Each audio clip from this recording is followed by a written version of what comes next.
warahmatullahi wabarakatuh. Bismillahirrahmanirrahim. Alhamdulillahirabbil alamin wassalatu ala asrofil anbiya wal mursalin sayyidina wa maulana Muhammadin wa ala alihi wa sahbihi ajmain. Amma ba'd. Di sini saya akan berpidato yang bertema Isra Mi'raj.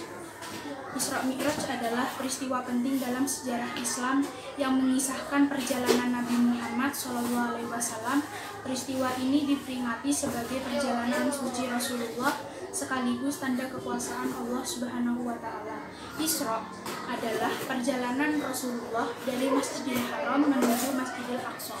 Sedangkan Mi'raj adalah perjalanan beliau dari Masjidil Aqsa menuju Sidratul Muntaha.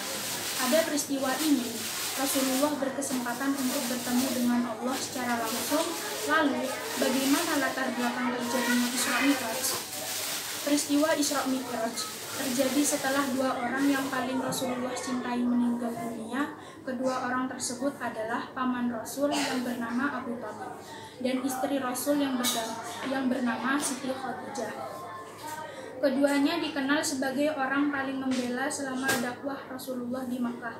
Sepeninggal Abu Thalib dan Khadijah, perjalanan dakwah Rasulullah semakin terasa sulit karena tidak ada lagi orang yang membela beliau dan menjadi pelipur lalanya. Pada akhirnya Allah merencanakan perjalanan spiritual untuk Rasulullah.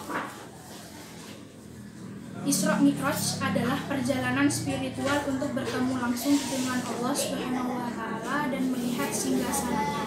Maka sebelum melakukannya, ada rangkaian spiritual yang harus dilalui Rasulullah terlebih dahulu. Ritual spiritual dimulai ketika malaikat Jibril, Mikail, dan Israfil turun ke bumi, menghampiri Rasulullah SAW di suatu malam. Dengan secepat kilat mereka membawa Rasulullah ke sumur Zam-Zam di Makkah.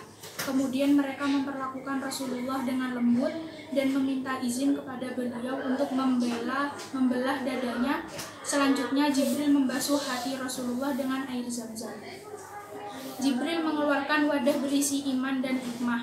Ia menuangkan seluruh isi dalam wadah tersebut ke hati Nabi, sehingga ilmu hikmah, ilmu yakin, dan Islam setelah mengkristal dengan hati Rasulullah. Persiapan sudah selesai. Selanjutnya, Rasulullah dibawa oleh para malaikat menuju Sidratul Muntaha menggunakan kendaraan bernama Buraq. Seekor binatang putih bertubuh lebih besar dari keledai dan lebih kecil dari bagal dengan dua sayap di antara kedua kakinya. Setiap tempat yang beliau singgahi dijelaskan nilai-nilai historinya oleh Jibril.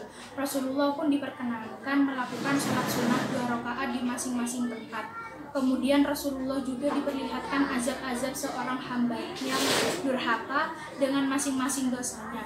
Tempat dan peristiwa yang disaksikan Rasulullah itu menjadi pelajaran atau ibrah yang berharga untuk beliau. Setelah melakukan perjalanan Isra, Rasulullah dan malaikat Jibril pun melanjutkan perjalanannya ke Sidratul Muntaha yang lapisan langit ke-7.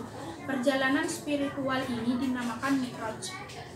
Jibril memeluk Rasulullah dan mencium bagian kening di antara kedua mata. Beliau sembari berucap, "Naiklah Muhammad, engkau adalah tamu yang mulia dan akan menghadap Tuhan yang Maha Mulia." Tanpa jeda yang lama, Rasulullah dan Jibril melangkahkan kaki menaiki Mi'raj. Begitu kedua kaki beliau tepat menginjak tangga yang pertama, tangga itu bergerak naik sendiri membawa Rasulullah dan Jibril terbang menembus awan. Mereka pun melakukan perjalanan menuju langit ke-7. Di setiap tingkatan langit, Rasulullah menyaksikan taman dengan yang luar biasa. Beliau bertemu dengan para nabi terdahulu bersama pengikutnya yang saleh. Langit demi langit beliau lalui hingga Rasulullah mencapai puncaknya di langit ke-7 atau Sidratul Muntaha. Bahkan Jibril tidak dapat melampauinya. Rasulullah pun bertemu dengan Allah Subhanahu wa Ta'ala dan diberikan perintah sholat olehnya sebanyak 50 rakaat. Kemudian, Rasulullah melakukan negosiasi terkait jumlah rakaat dengan meminta saran kepada Nabi Musa alaihissalam. Hingga akhirnya, dari peristiwa Isra Mi'raj itu tercetuslah perintah sholat 5 waktu yang diwajibkan bagi setiap umat Islam.